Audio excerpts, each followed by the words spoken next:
ప్రతిధ్వని కార్యక్రమానికి స్వాగతం. దేశవ్యాప్తంగా ఇంజనీరింగ్ విద్యకు ఒకే ప్రవేశ పరీక్ష పెట్టాలని కేంద్ర ప్రభుత్వ ఉన్నతాధికార కమిటీ స్పష్టంగా సిఫార్సు చేసింది. అదేవిధంగా మేనేజ్మెంట్ కోర్సులకు సైతం ఒకే ప్రవేశ పరీక్ష అవసరమని సూచించింది. ఎంఏకా ఆధ్వర్యంలో గత ఏడాది కేంద్రం నియమించిన ఈ ఉన్నత స్థాయి కమిటీ ఏఐసిటిఈ పనితీరును సమగ్రంగా సమీక్షించింది. కళాశాలల గుర్తింపు బాధ్యత నుంచి ఏఐసిటిని తప్పించాలన్న కీలక సిఫార్సు చేసింది. సాంకేతిక విద్యను ప్రాథమిక హక్కుగా గుర్తించాలని కూడా కోరింది. ఈ నేపథ్యంలో మెరుగైన ఇంజనీరింగ్ మేనేజ్మెంట్ విద్య కోసం ఎంఏకా కమిటీ చేసిన పలు సిఫార్సులపై ప్రతిధ్వని చర్చను చేపట్టింది. చర్చలో పాల్గొంటున్న ప్రముఖులు ధాగం కృష్ణమూర్తి గారు, విద్యావేత్త, IIT academy director, professor U Malakonda Reddy garu, ప్రముఖ విద్యావేత్త, సిబిఐటి వ్యవస్థాపకులు జి పాండురంగారెడ్డి గారు, శ్రీదత్త విద్యాసంస్థలు ఇంజనీరింగ్ కళాశాలల యాజమాన్యాల సంఘం కార్యదర్శి డాక్టర్ కె రామలింగారెడ్డి గారు, Narayanamma engineering college telematics department అధిపతి.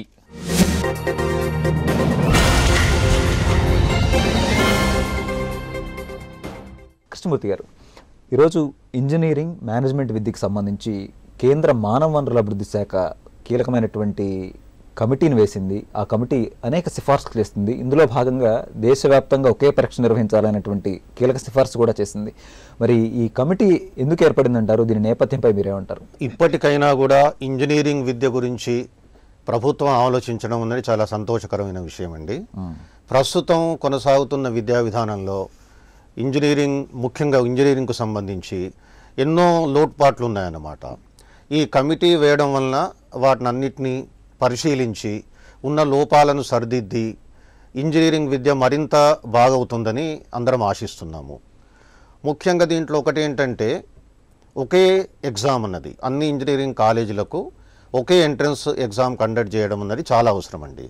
ఎందుకంటే ఇంటర్మీడియట్ కంప్లీట్ అయిన తర్వాత స్టూడెంట్స్ రకరకాల ఎంట్రన్స్లు రాయడము, దాదాపుగా అన్నీ కూడా ఒకే సిలబస్ పైన అలాగే ఒకే పద్ధతిలో ఉండడము, ఇది స్టూడెంట్స్ను స్ట్రెయిన్ చేయడమే తప్ప వేరే ఏమి కాదు.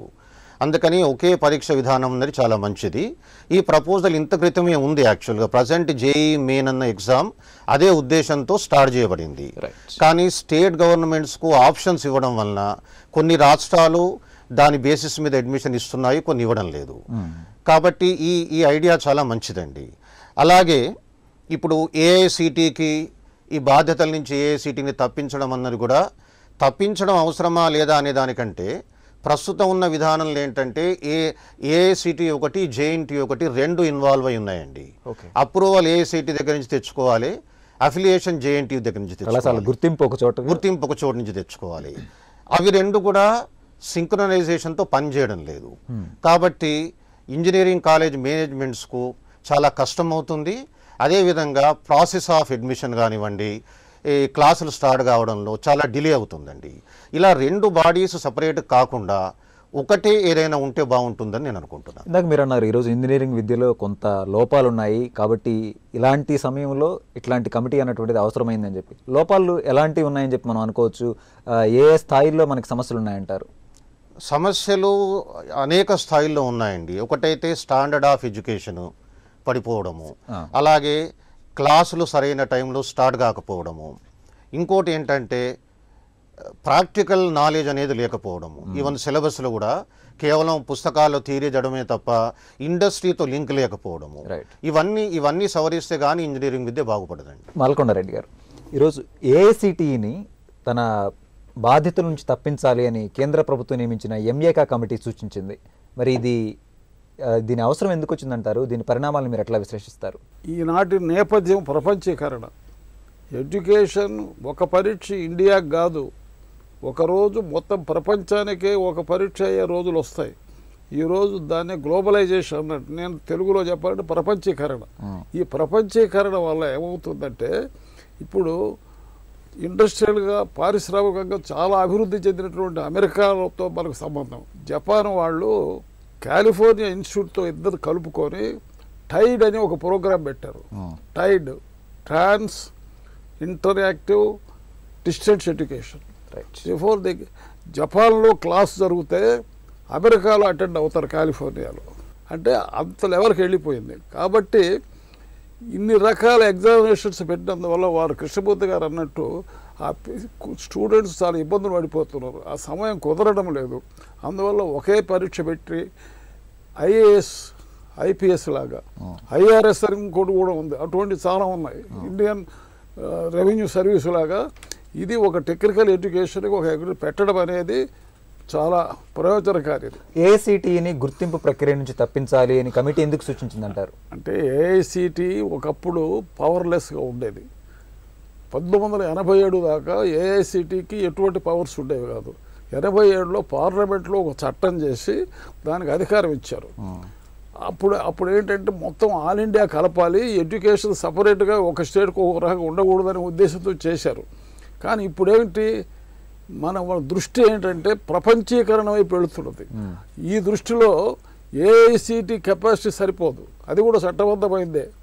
అయితే దాని పరిధి పెంచి ఎడ్యుకేషన్ డెవలప్ చేయడానికి మొత్తం గ్లోబలైజేషన్ దృష్టిలో పెట్టుకొని అది చేయాలనుకుంటే ఏఐసిటి కెపాసిటీ మించిన ఒక సంస్థ ఉండడం అవసరం. ఎందుకంటే ఏఐసిటికి లిమిటెడ్, కానీ వాళ్ళు పెట్టదలుచుకున్నది నా ఉద్దేశంలో ప్రపంచంతోనే సంబంధం కావాలి. ఆ ప్రపంచంతోనే సంబంధం ఎప్పటికప్పుడు పెట్టుకొని అక్కడ ఎందుకంటే మన విద్యార్థులు ఇక్కడ చదువుకున్న వాళ్ళు కేవలము ఆంధ్రప్రదేశ్లో ఇండియాలోనే కాదు, ప్రపంచంలో ఎక్కడికైనా వెళ్ళి చదువుకొని ఉద్యోగం చేసి అక్కడ టాప్ పొజిషన్లకు వెళ్ళగలిగిన పరిస్థితి రావాలి. అది రావాలనంటే మెరిట్ ఎక్కువ. ఇప్పుడు మీకు నాణ్యత ఎప్పుడు పెరుగుతుందంటే ఆల్ ఇండియాలో ఉన్నప్పుడు పెరుగుతుంది, పరస్పరం వల్ల. అందువల్ల మరి లోకలైజేషన్ అయిన దానివల్ల మీ మెరిట్ రాదు, మెరిట్ తగ్గుతుంది. అందువల్ల ఒకే పరీక్ష పెట్టడం అనేది శుభదాయకము, చాలా లాభదాయకమని నా ఉద్దేశం. పాండురంగారెడ్డి గారు, ఈరోజు ఎంఏ కమిటీ చేసినటువంటి సిఫార్సుల్ని మీరు ఎట్లా చూస్తారు? ముఖ్యంగా సాంకేతిక విద్యను ప్రాథమిక విద్యగా మార్చాలన్నటువంటి అంశంపై మీ స్పందన ఏంటి? సాంకేతిక విద్యను ప్రాథమిక విద్యగా ప్రతిపాదన చేయడం అనేది కరెక్ట్ కాదండి. ఎందుకంటే చట్టపరంగా ఒక్కొక్క స్టూడెంట్కి కామర్స్లో ఇంట్రెస్ట్ ఉంటుంది, సైన్స్లో ఉంటుంది, మెడిసిన్లో ఉంటుంది, టెక్నికల్. అది ప్రాథమిక హక్కు అదండి. అది పొరపాటైన అనుకుంటున్నాను నేను. డెఫినెట్గా అది ప్రాథమిక హక్కు అనడానికి లేదండి. మన నెసెసిటీస్ ఏమైతున్నాయో ఇంటర్నేషనల్ గ్లోబల్ మార్కెట్లో ఏదైతే అవసరం ఉందో దాని ప్రకారం ఇంతకుముందు మాల్కొండారెడ్డి గారు చెప్పినట్టుగా యూనివర్సిటీని అన్నింటినీ కూడా అనుసంధానం చేసేసి ఒకటే సిలబస్ ఉండాలనేది ఒక ప్రాసెస్ తీసుకురావాలనేది ఉద్దేశంతోనే ఈ కమిటీని వేయడం జరిగింది. అసలు ఇప్పటిదాకా ఏఐసిటీ ఏంటంటే ఓన్లీ అప్రూవల్ ప్రాసెస్ కొరకు ఉపయోగపడుతుందని ఒక అపవాదం ఉంది. సో దాన్ని దృష్టిలో పెట్టుకొని యూపీఏ గవర్నమెంట్ నెంబర్ 2 వచ్చినప్పుడు ఏంటంటే కపిల్ సిబాల్ గారి ఆధ్వర్యంలో ఒక కమిటీ కాన్స్టిట్యూట్ చేశారు. ఇది మొత్తం విద్యా సంస్థలన్నిటి కూడా యూజీసీ కింద తీసుకొని నేషనల్ కౌన్సిల్ ఫర్ ఎడ్యుకేషన్ అని ఒక సిస్టమ్ ఫామ్ చేసేసి వాటిలో విద్యా వ్యవస్థలన్నీ కూడా దాంట్లోకి తీసుకురావాలనేది పాలసీ. అది ఆ పాలసీలో వేసినటువంటి కమిటీలో ఇదొక కమిటీ. సో ఇది ప్రిలిమినరీ రిపోర్టే కాబట్టి దీంట్లో కరెక్ట్ ఇన్ఫర్మేషన్ ఇంకా ఈ రోజు వరకు ఇంకా బయటికి రాలేదు పూర్తిగా రిపోర్ట్, కమిటీ రిపోర్టు. బట్ ఇది మనం దీన్ని ఆహ్వానించాలి. ఇప్పుడు అందిన సమాచారం మేరకు సిఫార్సులు ఎట్లా ఉన్నాయంటారు? ఏమేమి ఉన్నాయంటారు? ఇప్పుడు మనకి ఏఐట్రిపుల్ ఉంది. ఈ ఏఐట్రిపుల్ అనేది కూడా ఇంతకుముందు మేము ప్రపోజల్ మనం మేనేజ్మెంట్ అసోసియేషన్ కూడా ప్రపోజల్ పెట్టాయి. ఎందుకంటే ఇక్కడ మన ఆల్రెడీ 50% సీట్స్ ఏదైతే ఉన్నాయో లోకల్గా ఉండే వాళ్ళకి అలొకేట్ చేసేసి రిమైనింగ్ 50% ఏదైతుందో నేషనల్ లెవెల్లో స్టూడెంట్స్ ఎప్పుడైతే అలాట్ చేస్తున్నారో నేషనల్ పోలింగ్ ఇప్పుడు ఆల్రెడీ జరుగుతుంది, ఎన్ఐటీస్లో వీటన్నిటిలో కూడా జరుగుతుంది. సో ఇలాంటి వాటిని అదే పద్ధతిగా ప్రైవేట్ మేనేజ్మెంట్లో వచ్చిన ఖాళీలు అన్నింటిలో కూడా ఇంప్లిమెంట్ చేస్తే ఏంటంటే ఈ ప్రైవేట్ కాలేజీల్లో ఉన్నటువంటి ఇన్ఫ్రాస్ట్రక్చర్ యూటిలైజ్ చేసుకొని నేషనల్ లెవెల్లో మన క్వాలిటీ పెరుగుతుంది. దానివల్ల నూక్ అండ్ కార్నర్లో ఉన్నటువంటి కాలేజీలకు కూడా మంచి డిమాండ్ పెరుగుతుంది. తర్వాత స్టేట్కు రెవెన్యూ పెరుగుతుందండి. నేషనల్ లెవెల్లో ఒక టెస్ట్ కండక్ట్ చేసి స్టూడెంట్స్ని ఎప్పుడైతే మనం ఈ రాష్ట్రానికి పిలుస్తున్నామో డెఫినెట్గా అక్కడ నుంచి వచ్చేటువంటి స్టూడెంట్కి ఇక్కడ ఉన్నటువంటి స్టూడెంట్స్కి క్వాలిటీ పెరుగుతుంది. తర్వాత ఎక్స్చేంజ్ ఆఫ్ కల్చర్ పెరుగుతుంది. తర్వాత నేషనల్ లెవెల్లో ఇంటిగ్రిటీ పెరుగుతుంది, లాంగ్వేజ్ ఇంటిగ్రిటీ పెరుగుతుంది. దాంతో ఏమవుతుందంటే వీళ్ళందరూ కూడా ఏంటి ఈరోజు మన దగ్గర ప్రొడ్యూస్ చేసినప్పుడు ఇంజనీర్స్ అందరూ కూడా గ్లోబలైజేషన్లో నూక్ అండ్ కార్నర్ మీరు చిన్న చిన్న కంట్రీస్కి వెళ్ళినా కూడా ఈరోజు మన యునైటెడ్ ఏపీ తెలంగాణ నుంచి కానివ్వండి, ఏపీ నుంచి కానీ మన తెలుగు వాళ్ళు చాలామంది ఉన్నారు. ఎక్కడికి వెళ్ళినా మన తెలుగు వాళ్ళు కనబడతారు. అంటే ఏంటి ఇది 97-95 ప్రాంతం నుంచి వచ్చినటువంటి కాలేజీల యొక్క ప్రతిభ వలన ఈరోజు మనకు ప్రపంచంలో ఎక్కడికి వెళ్ళినా మన తెలుగు వాళ్ళు ఉన్నారు. సో ఇది నేషనలైజ్డ్ యాక్టివిటీగా తీసుకుంటే సిలబస్ కూడా ఈరోజు ఇంతకుముందు వారు కృష్ణమూర్తి గారు చెప్పారు, మాల్కొండారెడ్డి గారు చెప్పినందువల్ల అంటే యూనివర్సిటీకి ఏఐసిటీకి కోఆర్డినేషన్ లేదు. దానివల్ల ఏం జరుగుతుందంటే సిలబస్లో కూడా మన రాష్ట్రంలో ఉన్నటువంటి 4 యూనివర్సిటీలకు 10 యూనివర్సిటీలకు ఒక్కొక్క యూనివర్సిటీకి ఒక సిలబస్ ఉంది. సో ఈ సిలబస్ అంతా కూడా మనం నేషనల్ లెవెల్ రీచ్ అవుతున్నామా లేదా, ఇంటర్నేషనల్ మార్కెట్కి రీచ్ అవుతున్నామా లేదా అనే దాన్ని కూడా దృష్టిలో పెట్టుకొని వీటన్నిటి దృష్టిలో పెట్టుకొని ఈ కమిటీ కాన్స్టిట్యూట్ చేశారు. రామలింగారెడ్డి గారు, సాంకేతిక విద్యకు సంబంధించి గతంలో అనేక రకాలైనటువంటి కమిటీ సిఫార్సులను మనం చూసాం. అవి కొన్ని అమలుకు నోచుకోగా కొన్ని కేవలం కాగితాలకే పరిమితమయ్యాయి. ఎంఏకా కమిటీ సిఫార్సులపై మీరేమంటారు? ఏ మేరకు ఇది అమలయ్యే అవకాశం ఉందంటారు? మెయిన్గా ఈ కమిటీ ఫామ్ చేసినది సార్ ఇంతకుముందు చెప్పినట్లు ఏఐసిటి అండ్ యూజీసీ అనేది కామన్గా చేసి ఒక సపరేట్ బాడీ ఫామ్ చేయాలని 3 years బ్యాకే ముందు కపిల్ సిబాల్ మినిస్టర్ ఉన్నప్పుడు ప్రతిపాదించారు. దాని ప్రకారం ఏఐసిటి ఇప్పుడు ప్రస్తుతం ఉన్న దాని ప్రకారం దానికి అంటే అప్రూవల్ ఇవ్వాలన్నా లేదా ఇన్స్టిట్యూట్స్ అంతవరకే పరిమితం అవుతుంది. దాని పరిధి పెంచాలని అంటే బలోపేతరం చేయాలని ఇంతకుముందు చెప్పినప్పుడు ఇప్పుడు ఇంటర్నేషనల్లో చూస్తే గ్లోబల్లో టెక్నికల్ ఎడ్యుకేషన్లో ఓన్లీ ఇంజనీరింగ్ కాలేజ్ కాకుండా ఇంజనీరింగ్ కాలేజ్ అనేది ఇండస్ట్రీస్తోని ప్లస్ రీసెర్చ్ ఇన్స్టిట్యూట్ అంటే 3 కోఆర్డినేషన్ అనేది సింక్రనైజేషన్ కోఆర్డినేషన్ అని ఉండాలి. Academic institute, research institute and industry. ఇప్పుడు జపాన్ తీసుకున్నా కానీ అదర్వైజ్ చైనా తీసుకున్నా కానీ ఆ సింక్రనైజేషన్తో ప్యారలల్గా 3 గ్రో అవుతాయి. అంటే ఇండస్ట్రీ గ్రో అవుతుంది, రీసెర్చ్ అనేది గ్రో అవుతుంది అండ్ అకాడమిక్ ఇన్స్టిట్యూట్ కూడా ప్యారలల్గా గ్రో అవుతుంది. అండ్ ఇండియన్ అకాడమిక్ సిస్టంలో చూస్తే ప్రాక్టికల్ మీద అంటే కాన్సన్ట్రేషన్ తక్కువ ఉంది. మొత్తం 6 థియరీ సబ్జెక్ట్స్ చదివితే ఓన్లీ దాంట్లో 20 or 30% ల్యాబ్స్ ఉన్నాయి. అదే యూఎస్ఏ ఎడ్యుకేషన్, అమెరికన్ ఎడ్యుకేషన్ తీసుకుంటే దాంట్లో మొత్తం ప్యారలల్గా అంటే number of theory subjects and number of laboratories on project work మీద ఫోకస్ ఎక్కువ ఉంది. అందుకని వాళ్ళ క్వాలిటీ ఆఫ్ ఎడ్యుకేషన్ ఎక్కువ ఉంది కాబట్టి ఈ బాడీకి పవర్స్ ఏమి ఇచ్చారంటే ఓన్లీ సీట్స్ అలాట్ చేయడం కాకుండా ఈ క్వాలిటీ ఆఫ్ ఎడ్యుకేషన్ ఇంప్రూవ్ చేయాలి. క్వాలిటీ ఆఫ్ ఎడ్యుకేషన్ ఇంప్రూవ్ చేయాలంటే every engineering college should be associated with some industry and internships provide చేయడము అండ్ ఫ్యాకల్టీని ట్రైన్ చేయడము. సిలబస్ అనేది కూడా డే టు డే అంటే ఇండస్ట్రియల్ రిక్వైర్మెంట్స్ తీసుకోవాలి, industry requirements and academic institutes requirement దాన్ని కోఆర్డినేట్ చేసి సిలబస్ అనేది మాడిఫై చేస్తే అంటే ఇది యాంకరింగ్ రోల్ చేయాలి. ఏఐసిటి ఆర్ యూజీసీ ఫామ్ చేసినది యాంకరింగ్ రోల్ చేయాలి. సెకండ్ ఇది సిలబస్ కూడా త్రూఅవుట్ ఇండియా కామన్ ఉండాలి అండ్ అడ్మిషన్ ప్రొసీజర్ కూడా ఇప్పుడు పూలింగ్ కూడా అంటే మెడికల్లో జరిగినట్లు 50% ఆఫ్ అడ్మిషన్స్ పూలింగ్ చేస్తే ఇప్పుడు నెంబర్ ఆఫ్ సీట్స్ ఇంక్రీజ్ అవుతాయి ఈచ్ అండ్ ఎవ్రీ క్యాండ్. Latest take example north east states ఉన్నాయి, మణిపూర్ కానీ అదర్వైజ్ త్రిపుర, అక్కడ నెంబర్ ఆఫ్ ఇంజనీరింగ్ కాలేజెస్ తక్కువ ఉన్నాయి అంటే స్టూడెంట్స్ సీట్ లేకుండా ఉన్నారు. అదే ఏపీ ఆర్ సదరన్ రీజియన్లో నెంబర్ ఆఫ్ ఇంజనీరింగ్ కాలేజెస్ ఎక్కువ ఉన్నాయి, సీట్స్ ఖాళీ ఉన్నాయి. అంటే కామన్ ఎంట్రన్స్ పెట్టి అడ్మిషన్ ప్రొసీజర్ కూడా సింక్రనైజ్ చేస్తే ఆ సీట్స్ అందరికి దొరుకుతాయి, అన్ని ఇంజనీరింగ్ కాలేజెస్ కూడా గ్రో కావడానికి యూజ్ అవుతుంది. కృష్ణమూర్తి గారు, ఈరోజు ఇంజనీరింగ్ విద్యలో నాణ్యత ప్రమాణాల గురించి చాలా ఆందోళన వ్యక్తమవుతోంది.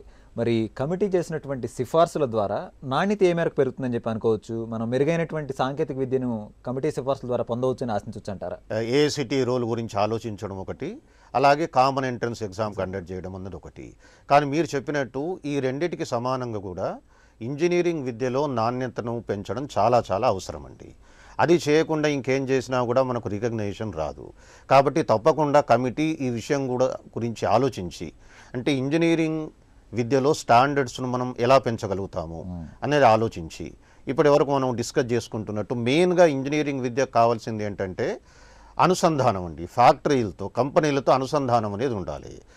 కంపెనీలు ముందుకు రావడానికి వాటికి కూడా కొన్ని అవకాశాలు వీళ్ళు కల్పించాలి. ఏదైనా కానివ్వండి, ఏ రకంగానైనా అంటే మీరు ఇంతమంది ఇంటర్న్స్ని తీసుకుంటే మీకు బెనిఫిట్స్ ఉంటాయని కంపెనీలను కూడా ఎంకరేజ్ చేసేలాగా ఏదైనా ఒక పాలసీ తెస్తే కంపెనీలు తీసుకుంటాయండి. లేకుంటే ఇప్పుడు మన దగ్గర ఇండియాలో ఇంటర్న్షిప్ విధానం అనేది అసలు లేదని చెప్పాలి. ఏదో రికగ్నైజ్డ్ ఇన్స్టిట్యూట్స్, బిట్స్ కానీ ఐఐటీస్ లాంటివి తప్ప లోకల్ ఇంజనీరింగ్ కాలేజ్ స్టూడెంట్స్కు ఇంటర్న్షిప్ అవకాశాలు ఆల్మోస్ట్ నిల్ అని చెప్పాలి. ఎందుకంటే కంపెనీస్కు టైం లేదండి. ఈ పిల్లల్ని తీసుకొని వాళ్ళకు ట్రైనింగ్ ఇచ్చి వాళ్ళతో టైం వేస్ట్ చేయడానికి కంపెనీలు ఇష్టపడడం లేదు. కానీ అది ఇంజనీరింగ్ స్టూడెంట్స్కు చాలా అవసరం. అందుకని చెప్పి కంపెనీలు ముందుకు రావాలంటే వాటికి కూడా ఏమన్నా ఇన్సెంటివ్స్ కల్పించి ఒక మినిమం ప్రతి కంపెనీ ఇంతమంది ఇంటర్న్స్ని తీసుకోవాలి అని. అంటే ముఖ్యంగా నా ఉద్దేశంలో ఇండస్ట్రీతో అనుసంధానం చేస్తే ఇంజనీరింగ్ విద్య డెఫినెట్గా బాగుపడుతుంది. మల్కొండారెడ్డి గారు, ఇందాక మీరు చాలా స్పష్టంగా చెప్పారు, ప్రపంచీకరణ నేపథ్యంలో ప్రపంచ స్థాయి సంస్థ యొక్క ఆవశ్యకత ఉంది అన్నారు. ఈరోజు ఇంజనీరింగ్కి దేశవ్యాప్తంగా కనుక ఒక పరీక్ష నిర్వహించినట్లయితే అది విద్యార్థులకు ఏ మేరకు ఉపయోగపడుతుంది అంటారు? తప్పక ఉపయోగపడుతుంది. కారణం ఏంటంటే ఎడ్యుకేషన్ విధానంలో నేను 7 ప్రిన్సిపల్స్ ఉన్నాయి. 7 ప్రిన్సిపల్స్ ఇప్పుడు చెప్పడం ఇప్పుడు అవసరం లేదు. కానీ ఒక ప్రిన్సిపల్ ఏంటంటే మీరు లైక్ మైండెడ్ స్టూడెంట్స్ని డిఫరెంట్ సెక్షన్స్లో ఉండే వాళ్ళని ఒక చోటికి తీసుకొచ్చినప్పుడు ఒకరి నుంచి ఒకరు నేర్చుకుంటారు. మీరు ఈరోజు రూర్కీలో ఆ రోజు బ్రిటిష్ వాళ్ళు కాలేజ్ పెట్టారు. అక్కడ దేని మీద వాళ్ళు కాన్సన్ట్రేషను మెకానికల్ ఇంజనీరింగ్. అదే సర్వే ఇంజనీరింగ్కు మెడ్రాస్లో పెట్టారు. అంటే ఏమిటి, సర్వేలో స్పెషలిస్ట్ వీళ్ళు. మొత్తం ఇండియాను మెజర్ చేసింది మెడ్రాస్ కాలేజీ. అంటే ఇండియాను సర్వే చేశారు. ఒక్క మెజర్మెంట్ ఏం చేశారు, థామస్ మౌంట్ నుంచి మెడ్రాస్ సెంట్రల్ నుంచి 10 మైళ్ళు మెజర్ చేసి వర్త్స్ ఒక్క మెజర్మెంట్తో మొత్తం ఇండియాను కొలిచారు. అంత సర్వేను స్పెషలైజ్ చేశారు మెడ్రాస్లో. అదే మెకానికల్ సైడ్ ఏమో రూర్కీలో పెట్టారు. అందువల్ల ఏంటంటే మీరు ఎప్పుడైతే విద్యార్థులు అటు గుజరాత్ వాళ్ళ యొక్క కెపాసిటీలు వేరే ఉంటాయి, అదే బెంగాలీస్లో వాళ్ళకు ఉండేటువంటి టాలెంట్ వేరే ఉంటుంది. మన దేశంలో ప్రతి రాష్ట్రానికి టాలెంట్ మారుతుంది. కేరళ వాళ్ళకు ఒక టాలెంట్ ఉంది, తెలుగు వాళ్ళకు ఒక టాలెంట్ ఉంది. వీళ్ళందరినీ మీరు కలిపినప్పుడు ఎనీ ఇన్వెన్షన్ జ్ఞానం అనేదాన్ని అన్ని రకాల జ్ఞానాలు కలబోస్తేనే నీకు ఇన్వెన్షన్స్ వస్తాయి, జాతీయ భావం మొత్తం జరుగుతుంది. తర్వాత ప్రపంచ భావమే అరగాలి. మన ప్రపంచమే సిటిజన్స్ అనే విద్య వచ్చే రోజులు వస్తాయి. కాబట్టి ఈ విధంగా అన్ని స్టేట్లు వాళ్ళని కలిపి చేసినందువల్ల నాణ్యత డెఫినెట్గా పెరగదు. ఒకటి చెప్పండి, ఈరోజు అనేక పరీక్షలు రాయాల్సినటువంటి పరిస్థితుల్లో విద్యార్థులు ఉన్నారు. మరి వారికి ఇది ఉపశమనం కలిగిస్తుందంటారా? వారి మీద కొంత భారాన్ని తగ్గిస్తుందంటారా? భారాన్ని తగ్గిస్తుంది. అయితే ఒక విషయం ఉంది, ఎప్పుడు కూడా కంపేరింగ్ చేసుకోవడానికి ఒక సిస్టమ్ ఉండాలి. ఇప్పుడు 2 కాలేజీలు ఒక సిస్టమ్ పెట్టారనుకోండి. ఇప్పుడు అమెరికాను ఒక సిస్టమ్ ఉంది, బ్రిటిష్ వాళ్ళ సిస్టమ్ వేరే ఉంది. ఈ 2 కంపేర్ చేసుకుంటూ ఒకరికి పోటీ పడతారు. ఈ పోటీ అనేది ఎప్పుడు ఉంటుంది, డిఫరెంట్గా ఉన్నప్పుడు ఇన్స్టిట్యూషన్స్. అందువల్ల ఏంటంటే ఆ పోటీ తత్వము మొత్తం ఒకే టెస్ట్ అనేటప్పటికీ ఆ పోటీ తత్వం ఏమైనా నశించిపోద్దేమని ఒక భయం ఒకటి ఉంది. కాబట్టి మీరు అంతా కలిపి ఒకటి చేసినందువల్ల ఒక ఉపయోగం ఏంటంటే అందరు కలుస్తారు, టాలెంట్స్ కలుస్తాయి, అందువల్ల దాని మీద ఇన్వెన్షన్స్ పెరుగుతాయి. జ్ఞానం అనేది ఇంటర్ డిసిప్లినరీ అంటారు, అది ఉంది. కానీ పోటీ దగ్గరికి వచ్చేటప్పటికి అందరూ ఒకటైపోయేటప్పటికి ఎవరితో పోటీ పడాలనే ఒక ప్రాబ్లం కూడా వస్తుంది. పాండురంగారెడ్డి గారు, ఇందాక కృష్ణమూర్తి గారు పేర్కొన్నట్టుగా నాణ్యత గురించి ఆందోళన వ్యక్తమవుతుంది. ముఖ్యంగా అనుసంధానం గురించి అందరూ మాట్లాడుతున్నారు. ఈ రోజు ఇటు కళాశాలని అటు పరిశ్రమలని అనుసంధానించేటటువంటి ప్రక్రియలో అగాధం ఉంది, దీన్ని పోడ్చాల్సిన అవసరం ఉంది అని చెప్పి అంటున్నారు. మరి దీనికోసం ఏం జరగాలంటారు? ఈ రోజు నాణ్యత ప్రమాణాలపై మీరేమంటారు? ఈ కమిటీలోనే అది కూడా ఒక పాయింట్ అండి. సిలబస్ను ఫ్రేమ్ చేసేప్పుడు యూనిఫైడ్ సిలబస్ పెట్టేసి ప్రాక్టికల్ ఓరియంటేషన్ ఉండాలనేది పెట్టారు.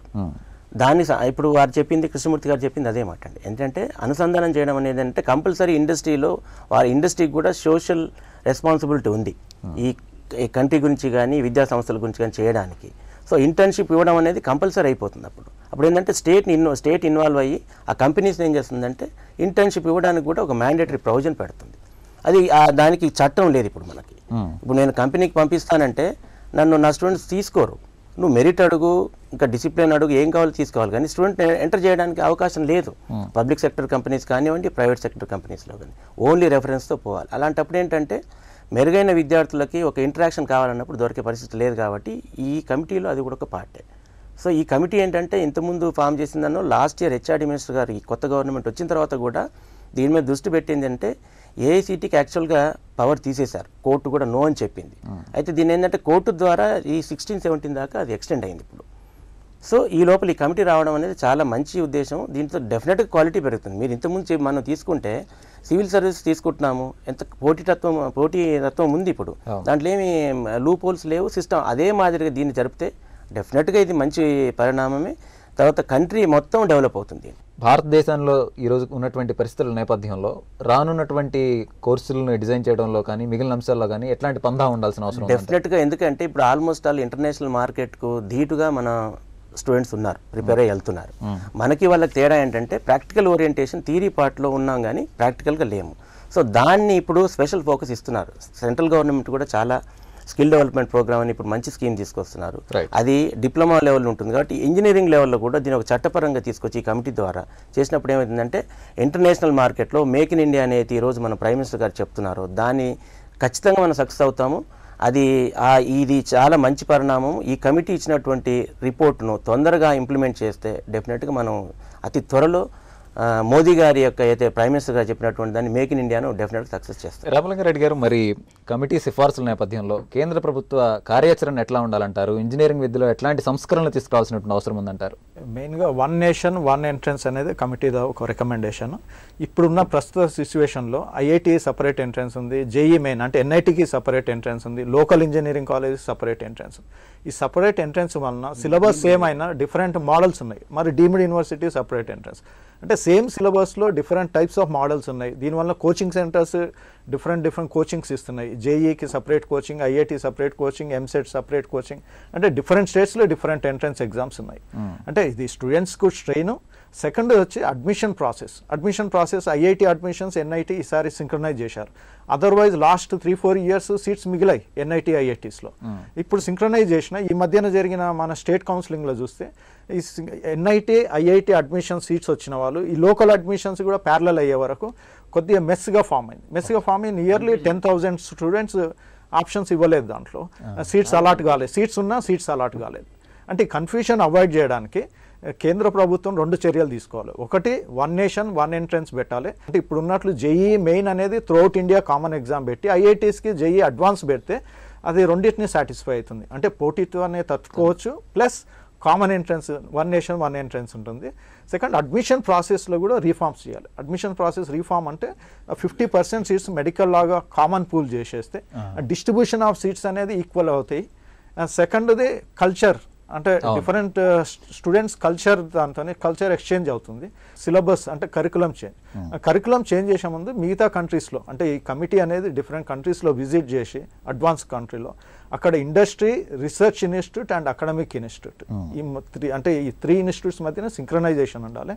ఎటువంటి సింక్రనైజేషన్ అవసరమో కొన్ని మ్యాండటరీగా, కొన్ని కంపెనీ సోషల్ రెస్పాన్సిబిలిటీగా అది తీసుకొని వచ్చేసి, కంపెనీ సోషల్ రెస్పాన్సిబిలిటీ అంటే వాళ్ళ కొన్ని ఎగ్జామ్షన్స్ ఇస్తే కంపెనీ వాళ్ళు ఇంటర్న్షిప్స్ అనేది అలో చేస్తారు. ఇంజనీరింగ్ విద్య కోసం కేంద్ర రాష్ట్ర స్థాయిల్లో పలు ప్రవేశ పరీక్షలు రాస్తూ విద్యార్థులు గందరగోళ పరిస్థితిని ఎదుర్కొంటున్నారు. ఇంజనీరింగ్ ప్రవేశాలకు దేశవ్యాప్తంగా ఒకే పరీక్ష ఉంటే విద్యార్థులు లాభపడటంతో పాటు నాణ్యతా ప్రమాణాలు మెరుగవుతాయని నిపుణులు అభిప్రాయపడుతున్నారు. ఇది నేటి ప్రతిధ్వని. నమస్కారం.